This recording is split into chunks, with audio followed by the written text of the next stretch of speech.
Alexander Cross had it all: wealth, power, a penthouse overlooking Manhattan. Yet he felt profoundly alone. Parties meant nothing, dates felt transactional, his life a gilded cage. He yearned for connection, for someone to see him, not his billions. Someone to share a laugh, a dream, a quiet evening. But who could he trust? Who would love him, Alexander, and not his money? One evening, gazing out at the city lights, an idea sparked.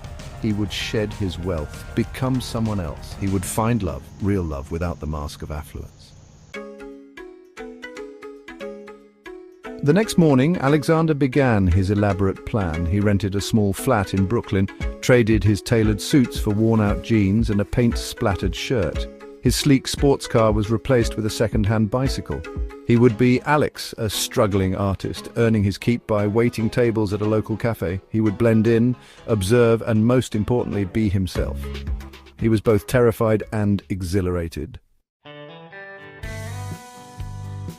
The cafe, the Painted Cup, was a world away from his usual haunts. It buzzed with life, filled with struggling artists, writers and dreamers.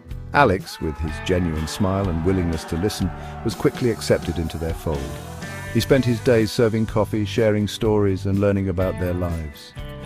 He discovered a passion for painting, his canvases filled with the colors of his newfound freedom and the warmth of genuine human connection.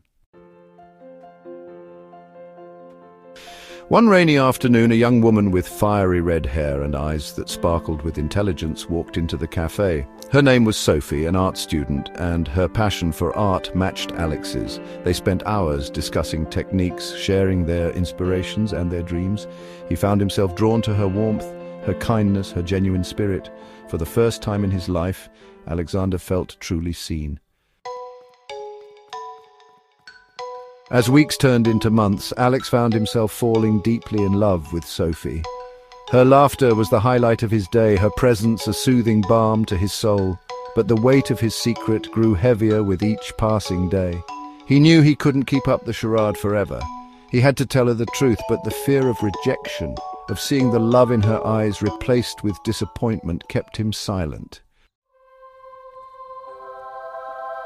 One evening, while walking Sophie home, they passed a newsstand displaying a magazine cover featuring Alexander Cross. Sophie, oblivious, commented on the ruthlessness of businessmen like him. Alex's heart pounded in his chest. He stopped, took a deep breath, and confessed everything. He told her about his loneliness, his longing for connection, his decision to become Alex. Silence followed his confession. Sophie stared at him, her eyes wide with disbelief. Alex braced himself for the inevitable rejection, the anger, the hurt, but it never came. Instead, Sophie surprised him. She smiled, a slow, understanding smile. She admitted that while she was initially shocked, she had always sensed a depth in him, a sadness behind his eyes that his charade couldn't completely hide. She admitted that she had fallen for Alex, the kind, compassionate man who made her laugh, who shared her passion for art, who saw her for who she truly was. The money, the lifestyle, it meant nothing to her. For the first time in his life, Alexander understood. It wasn't about the money, the power, the facade. It was about authenticity, about connecting with another soul on a level that transcended material possessions. In the end, Alexander didn't choose between wealth and love. He chose honesty. He chose Sophie. They built a life together, filled with love, laughter, and shared dreams. His wealth became a tool for good, supporting artists and causes close to their hearts. Alexander finally understood that true wealth wasn't measured in dollars, but in the warmth of Sophie's hand in his, the echo of her laughter in his ears, the love that shone brightly in their shared life.